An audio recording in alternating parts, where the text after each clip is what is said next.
Welcome back. New photographs this morning of President Trump wearing a mask publicly for the first time yesterday during his visit to Walter Reed Hospital. The president, who met with wounded soldiers and medical workers, told reporters he loves masks in the appropriate locations, but still believes they have a time and place. Joining us right now with reaction is the executive vice president of the Trump Organization, Donald Trump Jr. And Don, it is good to see you this morning. Thanks very much for joining us. It's my pleasure, Maria. How are you? Yeah, great. Interesting to see your dad donning a mask. Obviously, things are serious. You've got the potential of a second spike. How is Kimberly doing? We know that Kimberly has contracted COVID along with a top convention person. Is she okay? She's 100% fine. She's zero symptoms, zero anything. We're in quarantine, obviously, and I am too because of proximity. But other than that, you really wouldn't know that there's anything even going on. So it's been good. Under the circumstances, it's as good as it can get. And I also saw my father look pretty good in the mask the other day. And I think what people also have to realize when he talks about there being a time and place, anyone who comes into proximity with him is literally tested that day, is literally tested moments before they allow access. So he's obviously going to be much less susceptible to this than anyone else because literally there is a daily screening process if you're going to even be within proximity to him. So I think that's important for people to note. But when he's going to Walter Reed to visit our sick and our wounded soldiers, he's going to take that very seriously.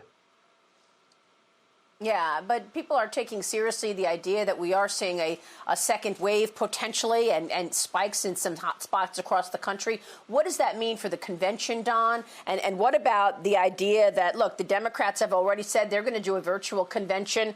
There are polls that have Biden either tied with Trump or actually leading Donald Trump. Your thoughts of all of these worries going into the convention and then, of course, the election? Well, I think for the Democrats, of course, they want to do a virtual convention because there's no enthusiasm for Joe Biden. He can't get people to show up a rally if he was able to do rallies. So this whole scenario is really, the ultimate best case scenario for Joe Biden and his campaign. They don't want him on the stump. They don't want him speaking to reporters. They don't want him ad-libbed. Honestly, they don't even want him on a teleprompter because he can't even get that right. So for them, it's sort of the ultimate. I mean, I think with our convention, there's a lot of people that want to do it. They want to be enthusiastic, but we can do that and we can do it safely. We can take the necessary precautions. We can protect the people that are going to be there.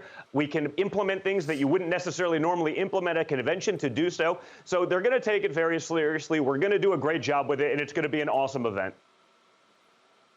What does the president need to get these numbers up? Are you buying these polls? It looks like one after the next. It's a real tight race, and in many cases, Biden is leading the president.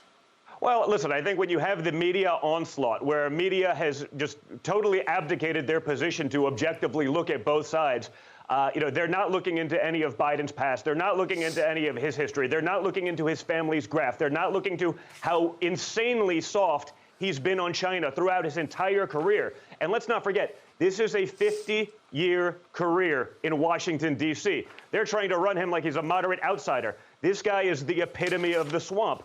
So they want to do whatever they can to keep the American people from actually seeing Biden. He hasn't been defied, and the media is trying to make sure that no one gets to define Joe Biden, because once he is, you'll see how terrible this notion could be for America.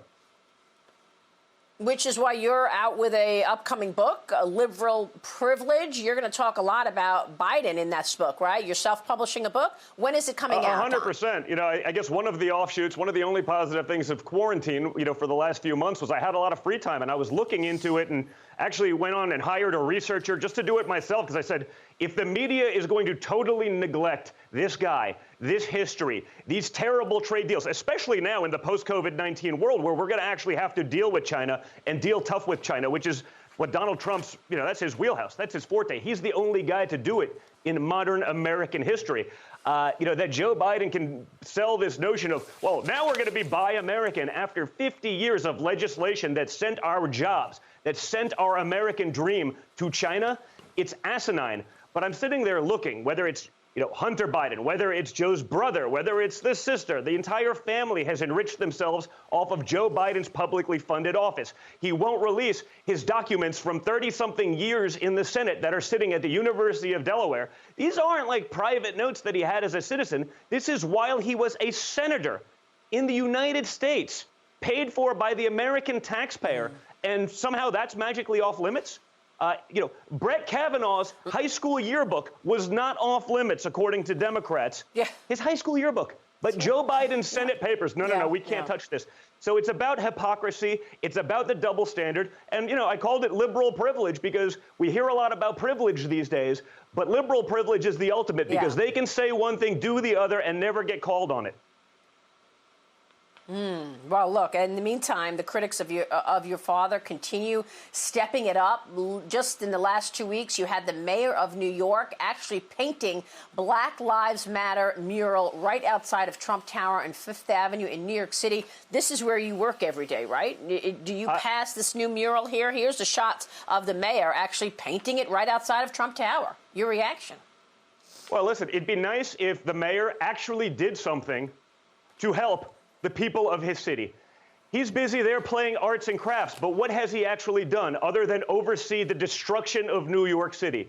The guy's, it's literally gross incompetence, but he'll go there for a photo op. What happened to the $1 billion, almost $1 billion that were literally just lost on him and his wife's pet projects in New York City? Now he wants to defund the police, take $1 billion out of New York City's police department's budget. What do you think is going to happen with that? You see police officers retiring in droves. You want to stop senseless killings like George Floyd? Guess what? The answer is not driving experienced, dedicated, loyal police officers into early retirement and filling that void with inexperienced people who may not have qualified otherwise, but are only getting the job because you need someone there.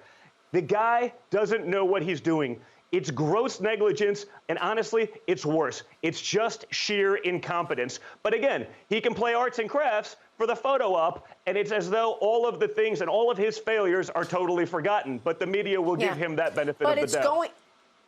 It's going to keep going, and in fact, de Blasio, Hillary Clinton, they all want mail-in voting. I want to talk to you about that because there was a city councilman among 4 people facing voter fraud charges in New Jersey. We've got umpteen stories of this deluge in mail-in ballots forcing election officials in New York, Pennsylvania, Kentucky to take 2 times as long to count votes in primary elections. How much of this election is going to be mail-in voting, do you think, Don? Well, the Democrats would like it all to be mail-in voting. You've seen that. How often have Republicans won after the fact when people show up? Oh, look, magically, I found a bucket of ballots all in my car. They're all Democrats, 4 days later. It's truly disgusting. Over the weekend, we saw a cat that has been dead for 12 years, since the end of the Bush administration, got a voter registration form in his home in Atlanta. Oh, my goodness. This is what's going on. A mail clerk, someone who worked for the U.S. Postal Service, pleaded guilty over the weekend for altering ballots. You think the Democrats aren't going to take full advantage of this? They're running around bragging that they were able to manipulate Trump rallies on TikTok, but they're not going to take advantage of mail-in voting. Democrats have even said it's terrible, but this now is really serious stuff going into the election. You're right. All right, real quick, final question here, Don. Will you run for the mayor of New York? Now, my only focus right now is making sure that my father wins in 2020. I see the policies that he's done. I see the economic results. We've seen it in the job numbers.